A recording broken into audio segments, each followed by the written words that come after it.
찬미 예수님, 오늘 이 독서에서 바오로 사도는 모든 일, 먹든지 마시든지 무엇을 하든지 하느님의 영광을 위해서 하라고 합니다. 이처럼 모든 행위는 목적을 지니고 있습니다. 겉으로는 좋게 보이는 일이라도 실제로는 이기적인 목적을 지닐 수 있고 또 정반대도 가능합니다. 겉으로 보기에는 하찮고 의미 없어 보이는 일이라도 지극히 고귀한 목적에 닿을 수도 있는 거죠. 예를 들어서 저는 선교라고 해서 모두가 선교가 되는 게 아닙니다. 저는 선교사였기 때문에 이 현실에 대해서 보다 잘 알고 있습니다. 얼마든지 자기의 이기적인 목적을 추구하는 이유로 거기에 있을 수 있습니다. 그런 종류의 이들은 흔히 선교지의 생활 자체는 엉망으로 합니다. 사람들을 딱히 돕는 것도 아니고 밖으로 나서서 돌아다니는 것도 아니고 그야말로 하느님의 말씀을 전하는 것과는 전혀 상관없는 일에 매진을 하면서도 돌아오면 거기에서 가장 고생한 사람으로 변모하게 됩니다. 그런 사람들의 특징은 징징대는 거예요. 자기 피해자화를 하는 겁니다. 그러면 어떻게 되느냐? 사람들의 선의에서 더 많은 금전적인 이득을 가져갈 수 있기 때문에 그렇죠. 행복한 선교사는 선교지의 행복을 이야기합니다. 사람들을 팔아먹지 않는다고요. 만약에 여기 여러분들을 만약에 외국인 선교사가 와서 우리 한참 힘든 시절에 그렇게 있다가 자기 본국에 돌아가서 그 사람들 엉망진창이 뜯어 막 코를 막 이래갖고 콧물을 딱 뱉어부고 더럽고 추적고 내 그런 데서 왜 살았나 몰라. 근데 이제 또 돌아가야 되니까 아이고 슬퍼 죽겠네.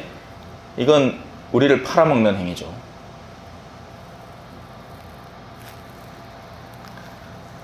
또 그런 분들도 있었어요. 다른 종교지만 한국에 갔다 와서는 이제 어마어마한 이 펀드를 모아오겠죠. 그러고는 선교지에서는 자신의 고급 스포츠를 즐기는 겁니다.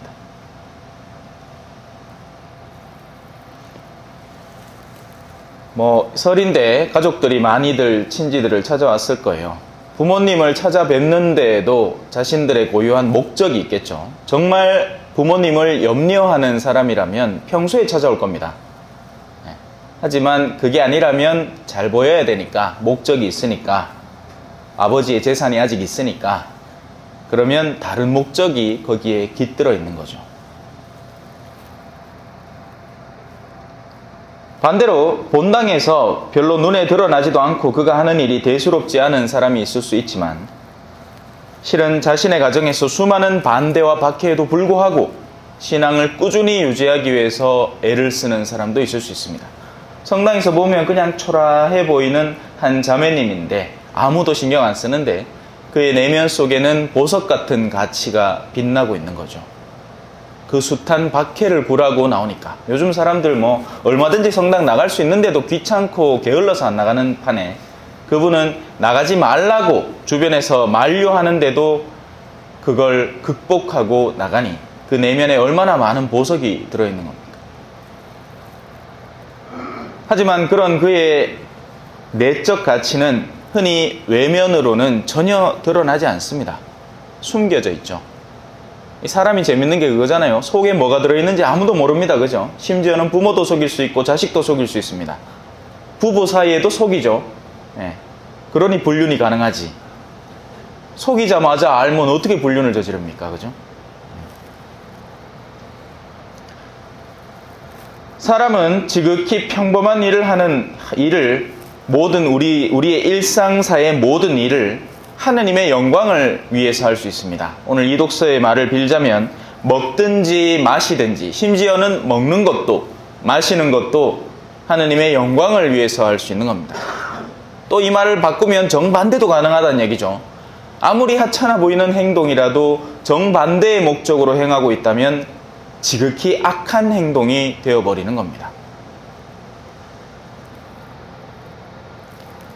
그래서 우리는 일상의 모든 소소한 행위들을 거룩한 일로 변하게 만들어야만 합니다. 사실 우리는 성인들의 유해, 가톨릭 교회에서는 그런 게 많죠. 뭐 어디 제대를 만들 때에는 흔히 제대 가운데 보면 돌의 모양이 살짝 다른 모양의 돌이 박혀 있습니다. 그게 뭔가 하면 그 돌 안에 성인들의 유해를 일부 집어넣어 놓는 거예요. 그리고 예전부터 이제 사제들은 그 제대에 친구를 하죠. 입을 맞춘다는 말입니다. 왜 그래요? 거룩하게 사신 분의 족적이 남아있는 것이면 그분의 머리카락 하나조차 거룩하게 되는 거예요. 신학교에, 대구 신학교에는 가운데 제대 앞에 이 뼈, 정강이 뼈 모양이 딱 있습니다. 김대건 신부님의 유해죠. 근데 나중에 알고 보니까 그 뼈가 통째로 있는 게 아니고 그 중에 일부를 담아서 뼈 모양의 껍데기를 만들어서 거기에 안치를 해놨다 하더라고요. 그래서 성인들의 유해는 그 조각 하나라도 소중하게 되는 거죠. 심지어는 그분들이 만진 물건들만 해도 모두 고귀하고 귀하게 여깁니다. 어떤 박물관에는 요한 바오로 2세 교황님이 미사를 드릴 때 앉으셨던 의자라고 하면서 전시를 해놨어요. 근데 솔직하게 얘기해 봅시다. 일반적으로 시체는 어떤 취급을 당합니까? 시체 누가 만질라 합니까? 만질라 안 합니다. 왜? 더럽다고 느껴지거든요. 추악하다고 느껴지거든요. 왜? 이쁘장한 새도, 그죠? 살아있을 때 이쁘지, 죽으면 왠지 건드릴 수가 없습니다. 네. 저는 어릴 때 개구리를 참 좋아했거든요. 그래서 개구리도 이뻐요. 이렇게. 몽실몽실하게 막, 척척하게. 개구리도 종류가 다양하잖아요. 참개구리 있고, 무단개구리 있고, 그렇죠? 네. 왠지 무단개구리는 정이 안 가더라. 냄새도 나고. 근데 참개구리는 이쁘단 말이에요. 근데 죽으면 어떻게 돼요? 차에 턱 깔려가지고 내장이 턱 터져 있으면 싫죠. 심지어는 자기 가족도 마찬가지입니다. 살아있는 동안에나 그나마 찾아뵙지 죽고 나면 가까이 가고 싶지 않은 거예요. 물론 애정에 따라 달라지죠. 부모가 죽으면 크게 만지고 싶지 않지만 자식이 죽으면 그 죽은 자식을 부둥켜 안는 모습을 저는 가까이서 본 적이 있습니다. 코에서 피가 주르륵 흐르는데도 그 곁에서 그 아들의 얼굴을 부여잡고 아이고 야야 하면서 얼굴을 맞대는 엄마의 모습을 생생히 기억합니다. 제 가까운 친척 중에 한 명 그랬거든요.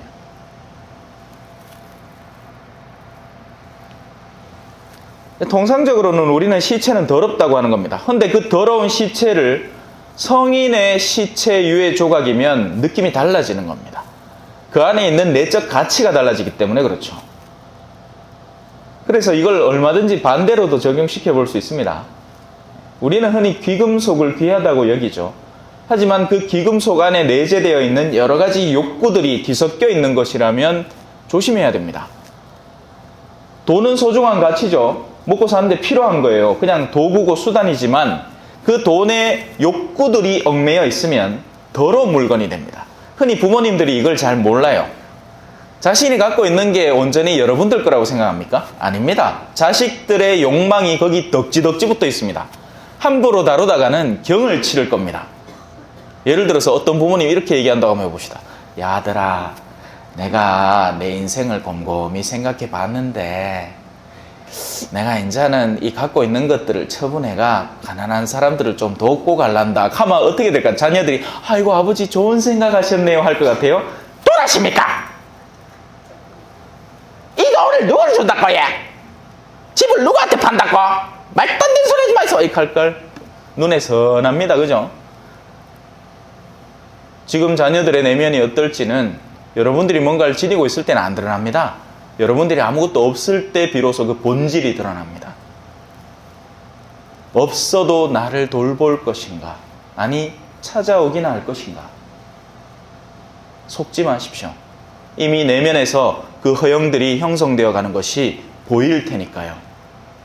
아버지한테 간만에 전화해가지고 아버지 건강은 좀 어떠세요? 뭐 필요한 거 없으세요?가 아니라 아이고 아버지요 이번에 우리 손주 봤는데 아이고 유모차가 200만 원을 한다 하네. 어쩌고 뭐죠? 돈 달라는 얘기죠. 속이 시커먼 거죠. 그걸 몇 번을 당하고서도 그래도 내 새끼라고 그죠? 이뻐한다. 우리 순진한 어르신들. 어쩌겠어요. 다른 옵션이 없잖아. 지금껏 그것만 보고 살아왔는데 뭐. 그래서 우리는 거룩함을 일상 안에 넣도록 애를 써야 됩니다. 소소한 모든 행위 속에 하느님의 영광이 담기도록 노력해야 됩니다. 밥을 먹어도, 친구를 만나도, 뭔가 소소한 행위를 하더라도 그 모든 행위 속에 거룩함이 묻어나도록 해야 됩니다. 그러면 사람들은 못 알아보겠지만 하느님은 알아보시니까요. 그 반대로 살아가기 시작할 때 우리는 오늘 이 독서에서 말하는 것처럼 방해꾼이 되어버립니다. 여기 말하죠. 유다인에게도 그리스도인에게도 하느님의 교회에도 방해를 놓는 자가 되지 마십시오. 이 방해는 그래서 세 가지로 나누어 이루어지는 겁니다. 왜 하필 유다인이 언급되고 그리스인이 언급되고 하느님의 교회가 언급되었겠습니까? 그 안에 내재되어 있는 뜻이 있기 때문에 그렇습니다. 유다인이 추구하는 것은 전통과 율법을 의미합니다. 그래서 이걸 함부로 깨어서는 안 되는 거예요. 우리가 깨어있는 신앙인이라고 해서 이미 꾸준하게 내려오던 것들을 함부로 파괴해서는 안 되는 겁니다. 자기 멋대로 해서는 안 되는 거죠. 그래서 그것이 유다인을 상징하는 겁니다. 그리스인들은 철학가를 의미해요. 당대의 그리스인들은 플라톤, 소크라테스, 아리스토텔레스 수많은 철학가들이 거기에서 뿜어져 나왔습니다. 그래서 상식과 지성을 의미합니다. 상식에 맞는 행동을 하도록 해야 해요. 자기는 개신교 신자라고 어디 천주교 성당 가고 성모상 쓰러뜨려 놓고 그거다가 오줌을 갈기지를 않나? 불교에 쳐들어가가지고 그 불상에다가 붉은 락화로 칠을 다 해놓지를 않나? 그야말로 몰상식하고 비성적인 행동들이죠. 특히나 요즘은 현대사회는 이 종교가 정치적인 영역과 기민하게 연계를 맺으면서 정말 말도 안 되는 상식을 벗어난 행동들을 너무나 쉽게 합니다. 그래서 그런 것들에 함부로 반하지 않도록 세상 사람들이 누구나 욕하는 대상이 신앙인이 되지 않도록 마음 써야 하는 겁니다. 마지막은 뭐겠습니까? 하느님의 교회가 상징하는 건 뭘까요? 바로 우리의 내면에 존재하는 영혼과 믿음을 의미합니다. 여기에 반해서 살아가도 안 돼요. 세례를 받아놓고는 냉담을 한다든지 성당 근처도 안 간다든지 이러면 하느님의 교회에 반하는 사람이 되는 거죠. 우리는 그리스도에 대한 굳은 신앙 속에서 이 모든 것에 반하는 생활이, 그러니까 방해가 되지 않도록 성실하고 책임감 있게 살아가야 됩니다. 그렇게 할 때 우리는 모든 이의 구원에 더 가까이 다가설 수 있기 때문입니다. 아니면 그래야죠. 아예 은수자 생활을 해야지. 정말 내가 영혼과 믿음에만 열중해 살 것 같으면 세속과의 관계를 끊어내야 됩니다. 그러기 위해서 수도자가 존재하는 거죠. 그야말로 도를 닦기 위해서. 복장부터도 다르잖아요. 그죠?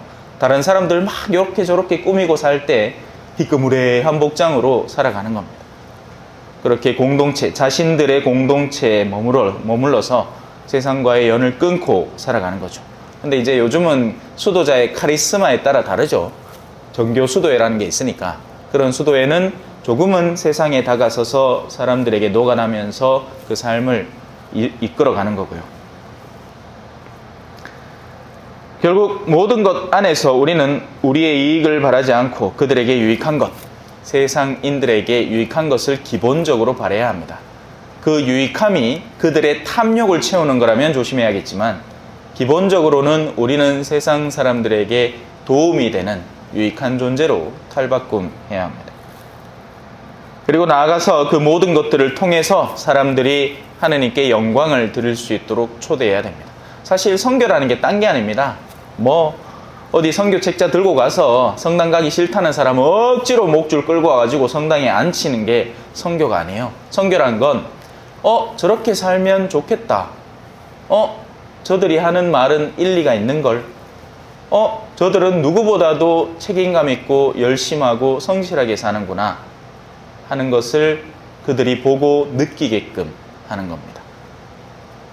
거기에 진실한 선교가 있는 거죠. 그냥 대놓고 성당 가자 한다고 누가 갑니까? 그죠? 안 갑니다. 오히려 성당을 간다는 사람들의 삶이 자신들보다 더 세속적이라면, 성당 안에서만 한껏 거룩한 척을 하고 밖에 나가면 완전히 이중적인 모습의 삶을 산다면 누가 성당 가고 싶겠습니까?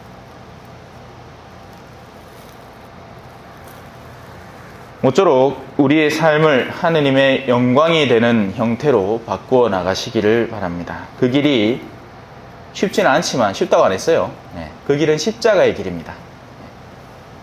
그 길은 십자가의 길이에요. 세상 사람들은 적당히 속이고 적당히 살아갑니다.